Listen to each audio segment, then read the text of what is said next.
So hello and welcome back students to AI education and study with Anas sir. So आज की इस class में हम स्टार्ट करते हैं अपनी क्लास 12 पॉलिटिकल साइंस बुक 2 लोकतंत्र व्यवस्था का संकट चैप्टर नंबर 6। और आज की इस क्लास के अंदर हम कवर अप करने वाले हैं बहुत सारे इंपॉर्टेंट टॉपिक जो कि हमारे इस चैप्टर के अंदर लाई करते हैं और समझते हैं कि राष्ट्रीय आपातकाल का मतलब क्या होता है, राष्ट्रीय आपातकाल की पृष्ठभूमियां क्या होती हैं और इसके बाद की स्थिति क्या थी, इसके दौरान क्या कार्य चल रहे थे और कब लगा, कैसे लगा और क्यों लगा, इन सभी विषयों पर हम चर्चा करने वाले हैं। तो स्टार्ट करते हैं अपनी क्लास को और समझते हैं सभी इंपॉर्टेंट टॉपिक्स एंड पॉइंट्स को एक brief, best and short explanation के साथ। So let's start. तो चलिए स्टूडेंट्स शुरू करते हैं अपनी क्लास को और समझते हैं सभी इंपॉर्टेंट टॉपिक्स एंड कॉन्सेप्ट्स को एक brief, best and short explanation के साथ। तो जैसा कि आप जानते हो कि हमारे चैप्टर का नाम है लोकतंत्र व्यवस्था का संकट।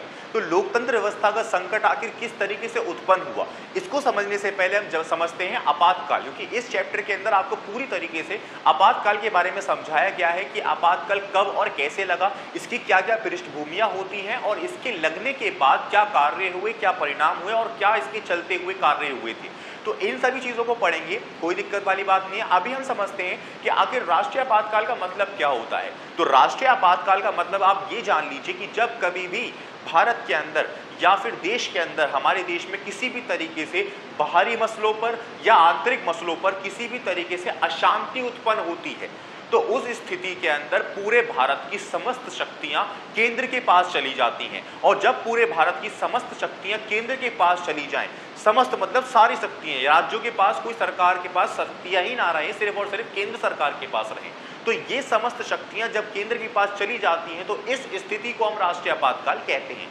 इसके की पॉइंट्स को समझ लेते हैं क्या है। देखिए, आपातकाल को देश की सुरक्षा और अखंडता को मद्देनजर रखते हुए लगाया जाता है, जिससे देश की समस्त शक्तियां केंद्र के पास हो जाती हैं। संविधान के भाग 18 में अनुच्छेद 352 से 360 तक सारे वह विषय दिए गए हैं जिसके ऊपर राष्ट्रीय आपातकाल हम लागू कर सकते हैं। तो यहाँ पे सारे वो प्रावधान हैं जिसके मद्देनजर हम, जिसके तहत अपने राष्ट्रीय आपातकाल को लागू करते हैं अपने पूरे देश के अंदर। तो भारत का राष्ट्रपति ही राष्ट्रीय आपातकाल की घोषणा करता है, पर आप ध्यान रखिएगा कि भारत का राष्ट्रपति मंत्रिमंडल की सलाह पर ही आपातकाल की घोषणा कर सकता है। तो हमारे भारत के अंदर ये स्थिति कब और कैसे उत्पन्न हुई, तो तीसरी बार ये स्थिति उत्पन्न हुई थी 25 जून 1975 को। 18 महीने के लिए भारत के अंदर अनुच्छेद 352 के तहत राष्ट्रीय आपातकाल लागू हुआ। अनुच्छेद 352 हमें ये बताता है कि यदि देश के अंदर किसी तरीके की आंतरिक अशांति फैल गई है तो आप राष्ट्रीय आपातकाल लगाकर समस्त शक्तियां केंद्र को देकर पूरी स्थिति को ठीक कर सकते हैं। तो ये इंदिरा गांधी के तहत लगाया गया था। उस समय पर जो राष्ट्रपति थे वो थे फखरुद्दीन अली अहमद। तो फखरुद्दीन अली अहमद के द्वारा इसकी घोषणा हुई थी और प्रधानमंत्री के पद पर जो नियुक्त थी वो थी इंदिरा गांधी। तो 25 जून 1975 को 18 महीने के लिए हमारे देश के अंदर अनुच्छेद 352 के प्रावधान के अतिरिक्त आंतरिक अशांति के तहत भारत में तीसरी बार राष्ट्रीय आपातकाल लागू रहा। अच्छा, तीसरी बार यहाँ पे लागू रहा, तो पहली और दूसरी बार कब हुआ, तो पहला राष्ट्रीय आपातकाल लागू रहा था हमारा 1962 के अंदर, जब भारत और चीन का युद्ध चल रहा था। तो इस स्थिति के दौरान पहला आपातकाल लगा था जिसमें समस्त शक्तियां केंद्र के पास चली गई थी। दूसरा है 1971 के अंदर भारत और पाकिस्तान का युद्ध चल रहा था। तो इस स्थिति के दौरान समस्त शक्तियां केंद्र को दे दी गई थी जिससे पूरी स्थिति को ठीक किया जा सके। तो ये तो हो गए बाहरी मसले। जो तीसरा लगा वो आंतरिक मसलों पर लगा, और ये साथ ही हमने जाना कि हमारे भारत के अंदर अब तक 3 आपातकाल लग चुके हैं।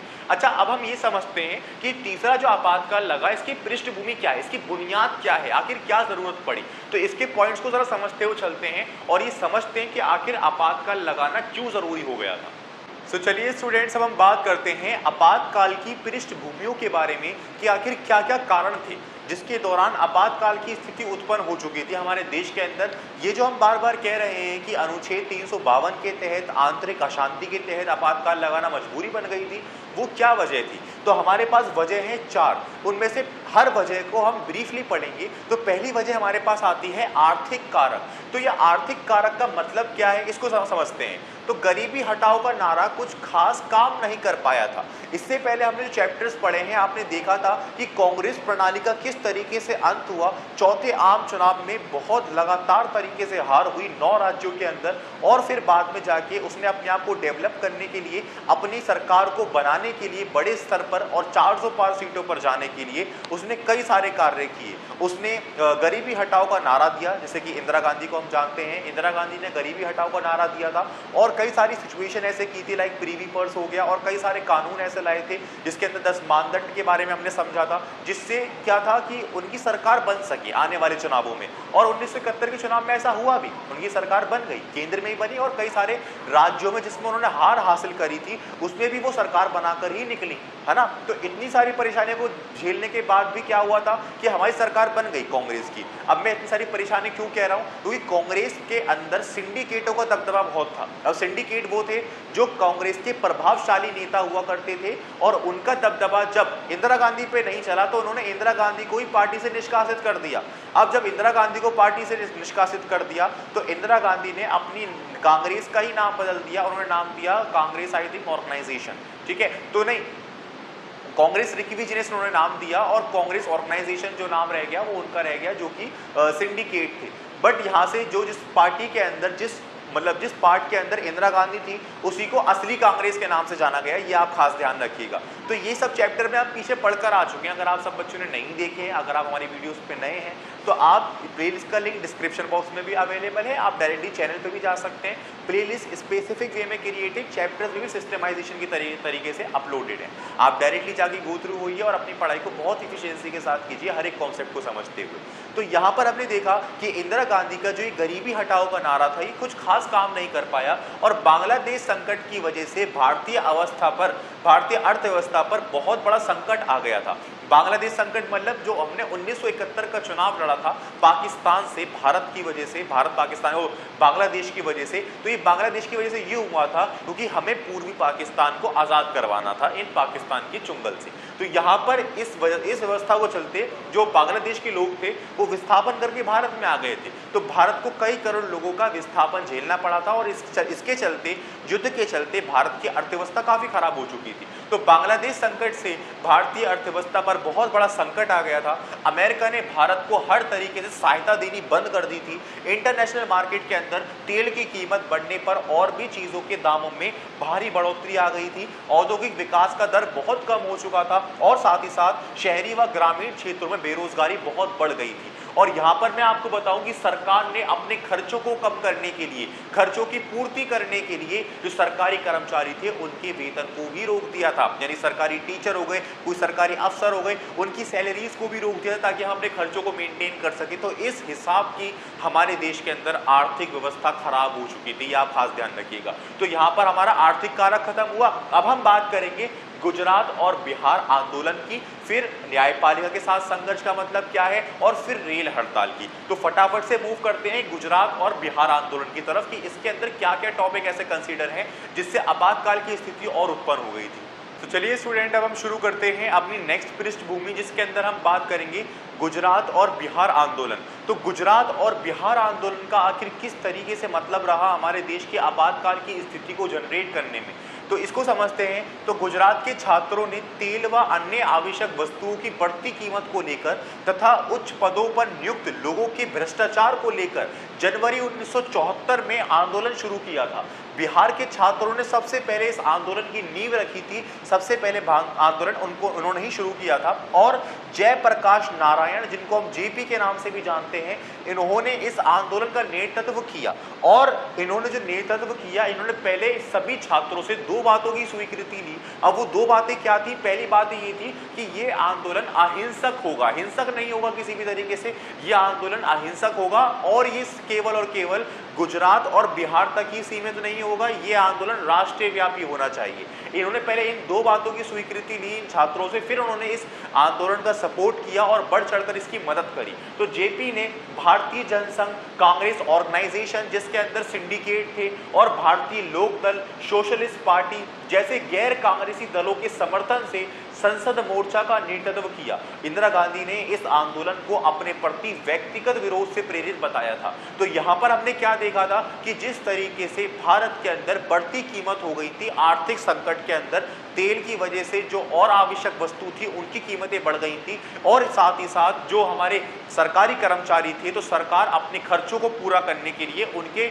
सैलरी को रोक रही थी। ये सब अभी आप आर्थिक कारक के अंदर पढ़कर आए हो बिल्कुल जस्ट। तो वही सब कारणों की वजह से गुजरात और बिहार के जो छात्र थे उन्होंने आंदोलन शुरू कर दिया। उनकी मदद करी जेपी नारायण ने, दो बातों की सहमति पर मदद करी, और इन्होंने इस मोर्चे को, इस आंदोलन को राष्ट्रीय व्यापी ले जाने के लिए कई सारे गैर कांग्रेसी दलों का सहारा लिया था, जिसके कुछ नाम मैंने आपको बताए हैं। ये सारी सिचुएशन जो थी इसको लेकर इंदिरा गांधी ने एक बात बोली कि इंदिरा गांधी ने कहा कि ये जो सारा आंदोलन है ये देश के हित में नहीं, मेरे विरोध में है। और इंदिरा गांधी ने कहा कि इस आंदोलन को अपने प्रति व्यक्तिगत रूप से अपना बदला निकालने के लिए ये गैर कांग्रेसी दल कर रही है।